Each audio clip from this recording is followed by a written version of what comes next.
Hotel's a really interesting map. It's a classic Gears 3 launch map, and Hotel is almost two different maps. There's an interior section and an exterior section, and the inside of the hotel has these rich cover systems where players can SWAT turn, they can slip, they can slide, and they're all connected, right? And looking over top of them is the sniper perch.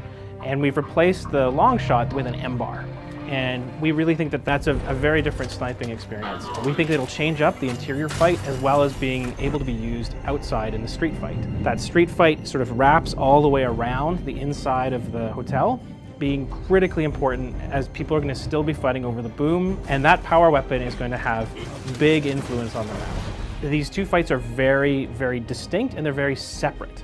You kind of can't see what's going on outside if you're on the inside, and vice versa. And that keeps these two fights heavily defined. We really wanted to make this version of Hotel very visually distinct from the Gears 3 version.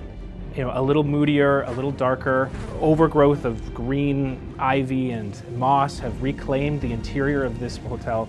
So this hotel is actually on the side of a cliff where you can see the surrounding rock around the hotel. And the whole thing has a very spooky kind of feel to it.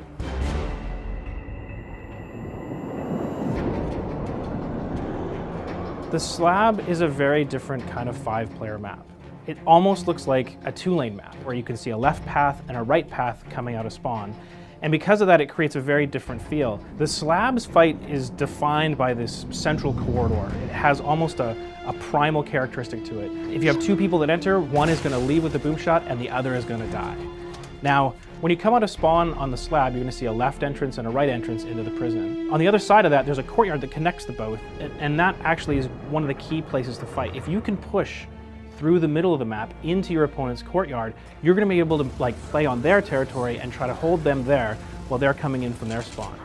The slab is a prison that really goes to the roots of the Gears of War universe. It's the prison where Marcus Phoenix was held, and we really wanted to retain a classic Gears look, but take it to the next level. So everything's grittier, bigger, bolder. Both sides are defined by these really big visual showcases, as well as on the outside, there's an incoming wind flare that if you needed any motivation to break into a prison, then it's going to be that.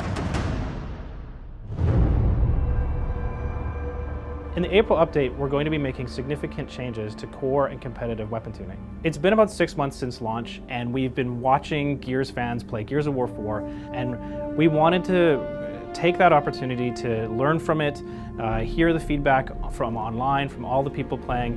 We recently made changes to things like the Nasher mechanically, and we also had to incorporate those into a new tuning update for everybody. So that includes both core and competitive. And for the core gamer, what we know is really important is the balance of all those basic weapons. We want to be balancing, the Lancer player, they want to make sure that their Lancer is, feels really Lancery, and the Nasher, really Nashery. But we also wanted to make sure that things like the Hammer Burst and the Enforcer really had a role as well. And for the core gamer to have that selection of their basic weapon is really important. For competitive, some of the weapons were a little bit overpowered, and they were cutting off some of the deeper, more skillful play. So we've gone in there and we've really took off the rough edges across a few different weapons to make sure that the overall experience really lets players play at the highest level possible. For more information and a detailed breakdown on the new weapon tuning, go to gearsofwar.com. Thanks for watching. Let us know what you think on the official Gears of War forums and @Gears of War on Twitter. Click on a fly-through to see more of these latest 2 maps.